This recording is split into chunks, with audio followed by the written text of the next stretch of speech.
Hey everyone, thanks for tuning into another video of the Blue Pitch Stories. I hope you all had a great weekend. Uh, Looking forward to having a good week with you guys. In the midweek, we have the Carabao Cup games coming up, and yeah, it's been like up until game week 9. It's been a crazy season so far. None of the teams have looked consistent, apart from Arsenal. And today in this video, I thought about talking. I thought about talking on something um, not Chelsea specific, rather how Premier League has kind of been a hard watch at times when it comes to like as from a neutral perspective. I think some of the games that I saw on the weekend and even before like are such a hard watch, especially when it comes to the mainly because of the quality of football. It's just not up there. I mean, you have so many good players in the league, but the football doesn't show for it. Uh, and I think it's mainly down to two reasons. Yeah, reason one, over reliance on tactics, just turning players into robots, not giving them any freedom whatsoever. And this is not just down to the big six or the bigger clubs in the league. I think all of the teams have started to do this more often. uh, Secondly, I believe that we just don't have the old school mentality anymore. It's the modern way of the modern player. I mean, does not have that level of mentality uh, to actually grind out something out of nothing. When you look at the likes of Roy Keane and Vieira, Lampard, John Terry, Drogba, you don't get guys like those anymore. Uh, and again, coming back to Chelsea, I think it's more down to not being able to deal with the pressure, uh, and like whenever we get into that momentum of winning games, this pressure of having the expectation to win the title comes like weighs very heavily on them, and that goes to show in the performance. At the start of the season, I think we were very sloppy and lackluster, because we had that entire conversation going of us challenging for the title, in social media, all over the media. It was the topic of discussion, and that got to the players, and it seems like the players do really follow. I mean, back in the day, we did not have social media, right? And I think the players back in the day would not care too much about what's being spoken about them, but the modern player does. The modern player sees, the modern player hears a lot, and it affects them visibly. It affects them visibly, like we can visibly see it on the pitch. And we were not very good at the start of the season, and then what happened was, after a period of slump, the entire title challenge was written off. Like, we knew we were not ready for it, and yeah, Maresca came up to the press conference and said, "Oh yeah, we are looking to finish a top four, and we are have a good run in the Champions League." You know, yeah, con like saying things not very directly, but at the end of the day, what he's trying to say is that, yeah, we are definitely not competing for the title. Top four is something that will be a very good achievement. Again, looking to improve the players, looking to improve from last year. So mainly that took off the pressure, and we went on to win a game. Went on to a winning run of 4 games on the bounce.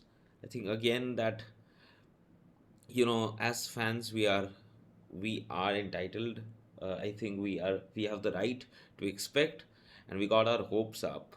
Again, like the social media circles started buzzing about us, like, yeah, now is the time we kick our season. This is the time we start doing things properly, and we start our season from now.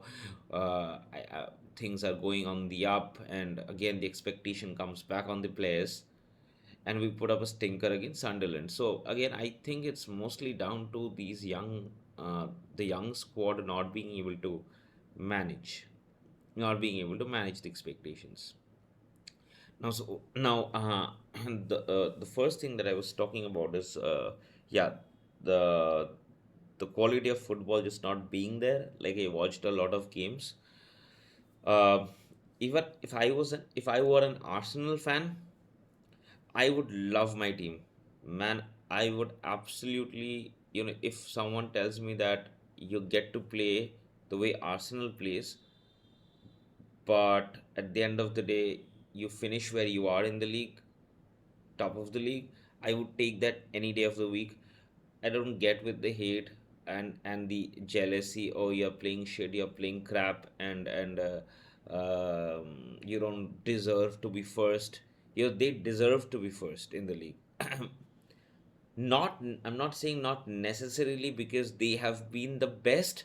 I think the other teams have been crap this season, and credit to Arsenal, they have taken full advantage of it. I think their defense is on the verge. Like, if they continue on with this trend, I think they are on the verge of breaking the record for conceding the least amount of goals, and that hurts. It hurts me to say that because it's a record long held by my Chelsea, and I never thought that there was a possibility that it could get broken. But they've conceded just 3 from 9. So if you do the math, I think they'll end up conceding 12 or 13 after 38 if this goes on. So I really think that, football wise, Arsenal heavily rely on set pieces. Everyone knows that. That's not a new story. They do not create anything from open play.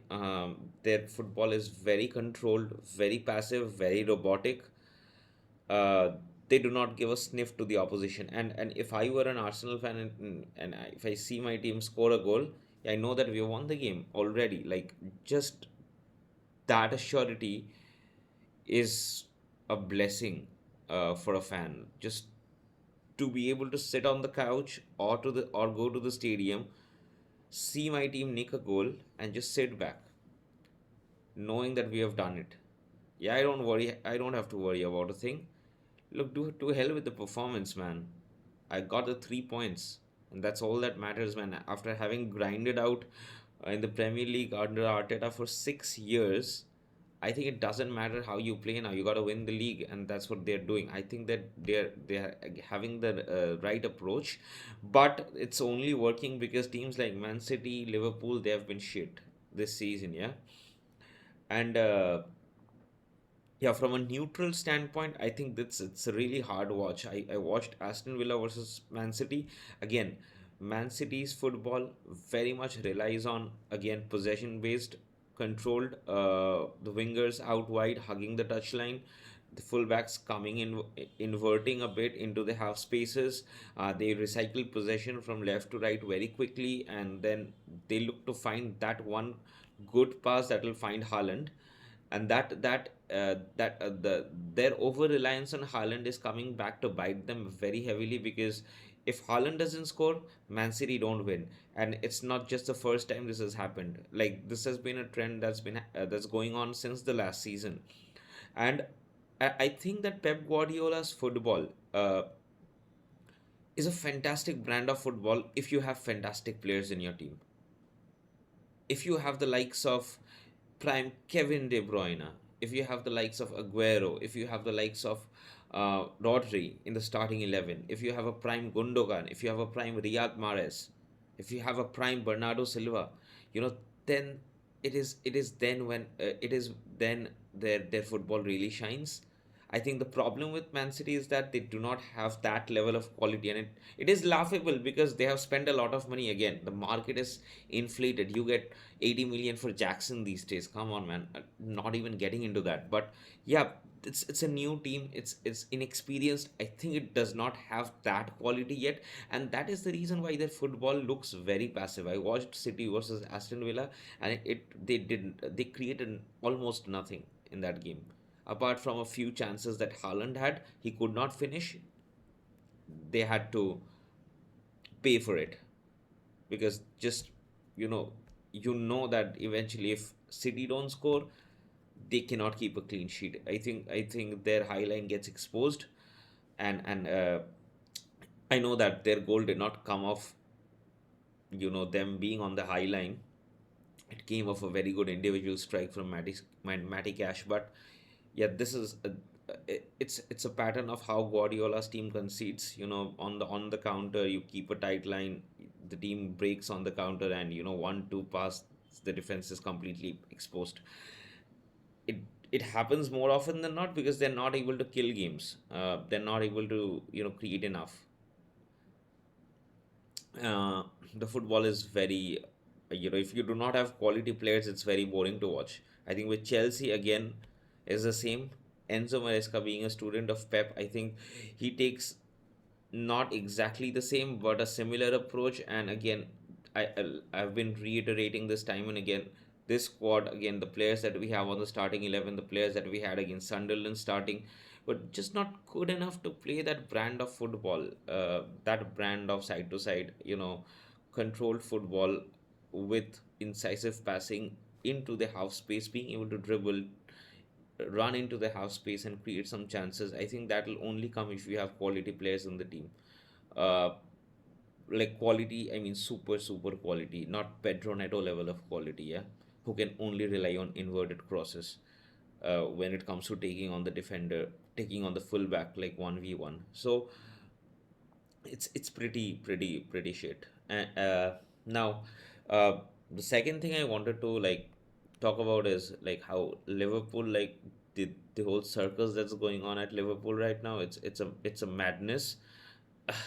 I mean, yeah, dude, the Scousers are already turning on Arne Slot, isn't it? Like, it's been just for I'm saying this in a way that it's okay. It's not. It's actually not. But this guy did win the Premier League with the team last season, and they've had four losses on the bounce, and the fans are already like turning on him. So I think I wouldn't say it's very reactionary, but to say that he needs to go is stretching a bit too much. Uh, Here's a fun fact. Is a fact actually. I think I'm gonna share my screen, and if you guys can see my screen, uh, look at the Premier League table under Klopp. Okay, now this was the Premier League table back in 21-22 when Man City won the league and Liverpool were just off it by a point. Look, again, Man City being Man City, they deserve to win the league, but I would say Liverpool deserved it equally. Any other season, Liverpool wins it, yeah. So let's just say Liverpool, like, but as good as a league winning team, right? That season 21-22. Okay. Now let's take a look at the season after 22-23. This is under Klopp, yeah, by the way. Look at where they finished. 67 points, fifth, outside the Champions League places, under Klopp, yeah. That time the fans were like, no, Klopp must stay, and there was actually nothing along the lines of Klopp being out. This is not the first time that a Liverpool side who have been so good the previous season fell off completely the next season. Let me show you again, like going back to 2019-20, yeah, or maybe let's say 2018. Okay, Liverpool again finishing the league just a point behind City. As good as a league winning team, right? As good as a league winning team. Brilliant. Absolutely brilliant brand of football. Battered teams left, right, and center. I think they just lost one game that season. going back to 2019. Yeah, moving on to 2019-20, Liverpool end up being the champions. Okay, this is like Liverpool did it in the COVID time, champions beating Man City by a long way. I mean, there was just they ran away with it, completely ran away. The next season, 2021, look at where Liverpool finish with 69 points. And this is not the first time. Again, this is the second time that a league winning side or a league or a side as good as being champions dropped off heavily.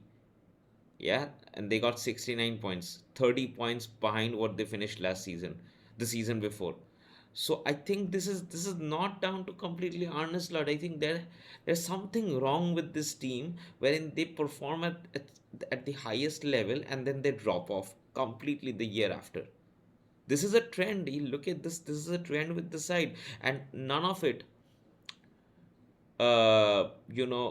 none of this was brought up when Klopp was there because everyone at Liverpool loved Klopp. And yeah, and rightly so. He deserved it. He did a fantastic job at Liverpool. His legacy will be untouched. But even he had to go through this shit. This bit of inconsistency with the side. And given the fact that I think Slot has had five new players on the team and who haven't been able to gel that quickly. I think Kirkes has been the worst of all the signings. I am not a stat merchant. Like I don't get with this 007, 008, 009 thing. It's completely fine for a player to not score or assist. I don't get this point. I don't get the point of judging players only by the numbers. Well, if I start doing that, then Andres Iniesta is one of the worst players to have ever uh, played as a winger in world football. He has had lesser goals than John Terry. So what are we judging players on only goals and assists now? Words, I think he has been okay. He's been adapting. It takes time to adapt coming from the German league. I think we saw that with a lot of a lot of players coming from the German league. I think Kai Havertz took about 2-3 years to get his physicality up to that level. I think he looks like a player now, Kai Havertz, although he's been injured for a while, but it takes time. Um, I think Words has been doing okay, okay, not good, not not what you expect from someone you've paid over 100 million for, but he's been doing okay. Ekitike has just been fantastic, but their fullbacks have been like dreadful, and I don't get this obsession of Klopp playing Soboslai at right back, like time and again. When the going gets tough in the match, I don't get the reason why he gets moved to right back, and then again to accommodate one other midfielder. How about you bring in your natural right back, yeah, Frimpong, but he does not do it. Yeah, I just move Slavoshlai to the right, but yeah, their fullbacks like Kirkis has been missing, Salah has been off form, uh, ec- uh, this yeah, Isaac. Well, he wasn't much into football like before he joined Liverpool. He did not have a preseason. I think he was mentally very all over the place, and he get comes into Liverpool, doesn't start off immediately. Um, I think he needs to be given a bit more time. I know that he's a Premier League proven striker, but given the circumstances, I think he needs to be given a little bit more time.